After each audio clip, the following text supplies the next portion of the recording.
बिस्मिल्लाहिर्रहमानिर्रहीम। आज मैं आपके लिए लेके आई हूँ बहुत ही मज़ेदार और मुनफरिद अंदाज़ में रेसिपी बनाने का तरीका। बहुत ज़बरदस्त ये रेसिपी बनेगी। अस्सलाम वालेकुम व्यूवर, खुश रहें आबाद रहें। चले जी रेसिपी स्टार्ट करते हैं। सबसे पहले मैंने यहाँ पर 3 से 4 चम्मच के करीब बेसन लिया है। इसके अंदर सेम क्वांटिटी में मैं मैदा ऐड करूँगी। आधा चम्मच मैंने इसके अंदर नमक और सुरख मिर्च ऐड किया है। साथ में आधा चम्मच के करीब ज़ीरा ऐड करूँगी और नीम गर्म पानी के साथ इसको अच्छी तरीके से घोलेंगे ताकि इसके अंदर गुठली जो है वो बिल्कुल भी ना बने। मैदा और बेसन जो है वो मैं मिक्स कर चुकी हूँ, घोल चुकी हूँ। इसको हम साइड पर रखेंगे। आगे चलते हैं हम अपनी अगली रेसिपी की तरफ। यहाँ पर मैंने बंद गोभी ली है। इसको मैं स्टीम करूँगी तकरीबन 15 से 20 मिनट के लिए। इसको हम दम देकर रख देंगे।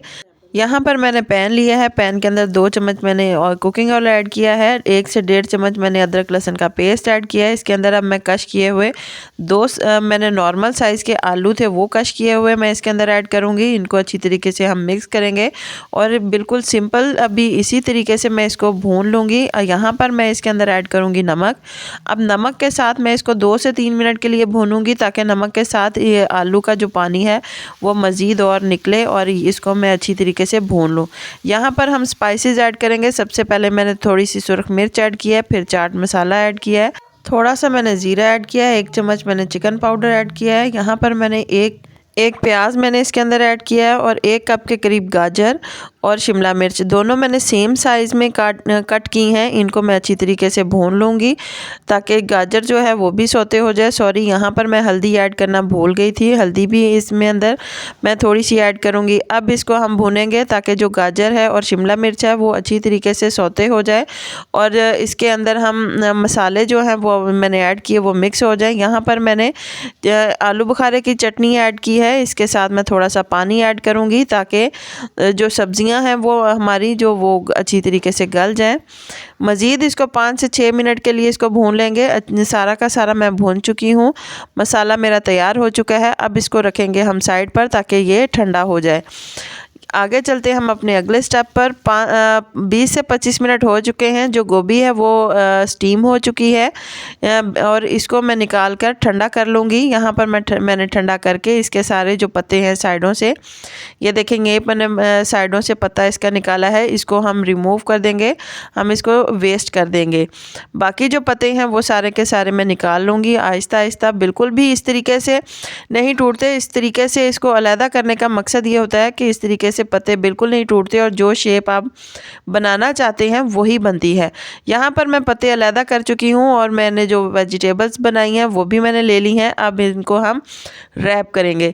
इस तरीके से चम्मच की मदद से मैंने थोड़ा सा मसाला इसके अंदर ऐड किया है। मसाला ऐड करने के बाद इसको साइडों से मैं इस तरीके से फोल्ड करके एक बिल्कुल चकोर शेप में इसको तैयार कर लूँगी। आप इसकी कोई भी शेप दे सकते हैं क्योंकि जो पत्ते हैं वो बहुत ज़्यादा नरम होते हैं स्टीम देने से और बहुत ज़बरदस्त इनकी शेप आती है।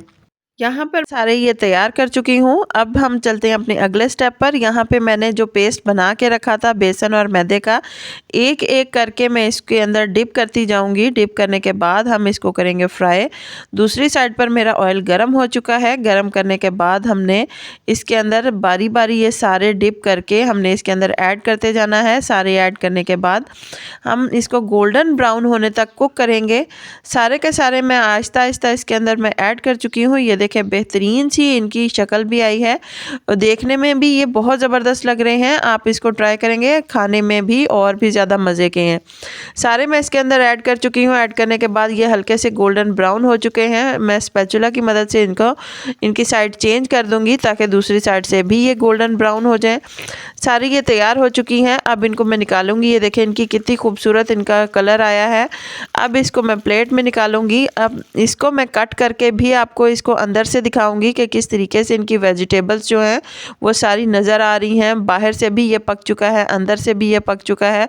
बहुत मज़े की ये सब्ज़ी बनती है इस तरीके से। जो बच्चे बंद गोभी अक्सर नहीं खाते या वैसे सब्जियां नहीं खाना पसंद करते तो आप इस तरीके से बना के देंगे वो ज़रूर खाना पसंद करेंगे। इसको आप इफ्तारी में भी बना सकते हैं, स्नैक्स के तौर पर शाम को चाय के साथ बना सकते हैं। अगर आपको मेरी रेसिपी अच्छी लगे तो प्लीज़ लाइक करें, शेयर करें, मेरे चैनल को सब्सक्राइब कर। अल्लाह हाफिज़।